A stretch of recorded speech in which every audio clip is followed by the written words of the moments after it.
Well, a Navy officer who was married just 5 days ago was killed in this deadly terror attack in Pahalgam. Lieutenant Vinay Narwal, a 26-year-old Indian Navy officer from Haryana's Karnal, was tragically killed in Pahalgam. He was recently married just 5 days ago, as I mentioned. He was on leave enjoying a short vacation in Kashmir. My colleague Gurpreet had a chance to speak with the grieving family. Listen in. 26-year-old Navy officer who has already lost his life in this terror attack. Right now we are standing at his residence. We have a grandfather of Vinay with us. We will talk to him. तो sir आपके पास क्या information आई, क्योंकि ये कहा जा रहा है कि सिर्फ जो मैन थे उनको टारगेट किया गया, वहाँ पे उनको ही मारा गया। ये तो मुझे नहीं पता, लेकिन जो क्लिप चल रही थी उसमें ज़रूर पता लग गया कि उन्होंने मजहब को पूछ के गोलियां चलाई है, सिर में उसके गोली मारी है, जबकि वो खाना खा रहे थे उस टाइम। ठीक है, तो इन्फॉर्मेशन में सिर्फ इतना ही बताया गया भाई उसको अटैक हुआ है, उसमें गोली लग गई है। इससे फालतू और कोई पता नहीं लगा।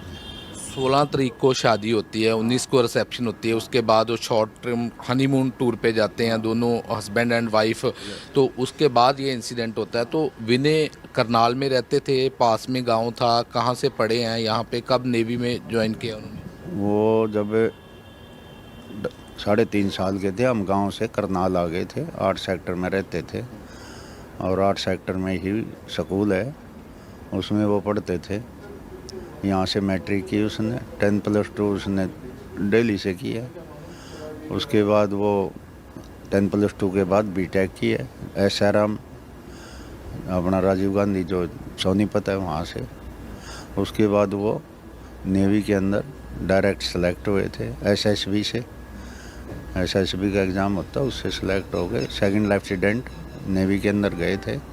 अभी 1-1.5 साल पहले उसकी प्रमोशन हुई थी, लेफ्टिनेंट बन गए थे।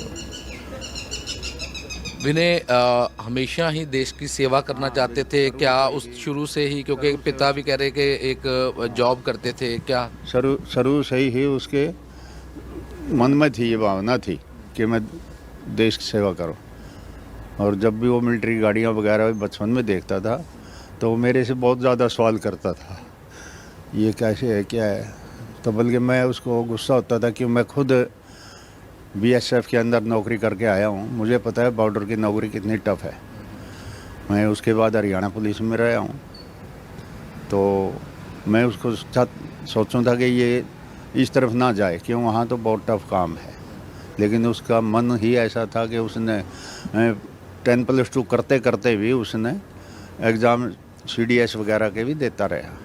लेकिन क्योंकि ये भी टेररिस्ट अटैक हुआ है, हमें विनय भी देश की रक्षा करने में लगे, तो क्या कल कोई ऐसी बात आई, उन्होंने रजिस्ट किया, कोशिश की वहाँ पे, क्या एकदम से अटैक हो गया, क्या इन्फॉर्मेशन? उस चीज़ के बारे में तो कोई मैंने देखा नहीं है कैसे क्या हुआ।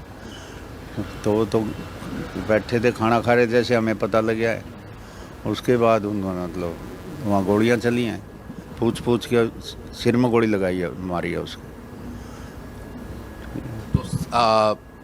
क्या मांग करते हैं, क्योंकि कहीं ना कहीं ये, क्योंकि विनय एक बहन थी और विनय, हम तो क्या मांग करेंगे, मांग तो जो गवर्नमेंट करेगी वो करेगी, जो कुछ उनका तो कुछ बन नहीं सकता। जो टेररिस्ट ने गोली चलाई है उसका तो वो तो चला गया, शहीद हो गया, सोच ले। तो हम तो कुछ नहीं मांग करते। तो विनय के फादर मदर वहाँ गए हैं? कौन कौन गया वहाँ? विनय के पिताजी हैं और उनकी बेटी है, साथ में गए हैं। और उसके ससुर विनय के और सास वो गई हुई हैं श्रीनगर। तो विनय और विनय की बहन थे, 2 ही बच्चे थे? 2 ही बच्चे हैं, बड़ा विनय था, छोटी लड़की थी जिसका नाम सृष्टि है।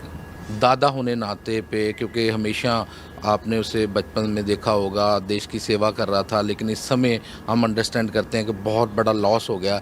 तो क्या मांग क्या करते हैं कि, क्योंकि जो बच्चा आपने पाला पोसा इतना बड़ा, तो क्या हमने कोई मांग किस चीज़ की करेंगे जी? हम जो हमारे पास था वही चले गया, और क्या हमारे पास पहले तेरा कुछ है, वही कोई बरतने वाला नहीं रहा, और क्या आ गया। जिसके लिए हम कमा रहे थे हमारा तो वो ही नहीं रहा। अब इतने ज़मीन भी है मेरे पास, घर भी है, ये तो हमारे पास है क्या। जस्टिस की मांग करते हैं कि हाँ, जस्टिस की मांग करते हैं, न्याय मिले हमें कुछ न कुछ। ठीक है।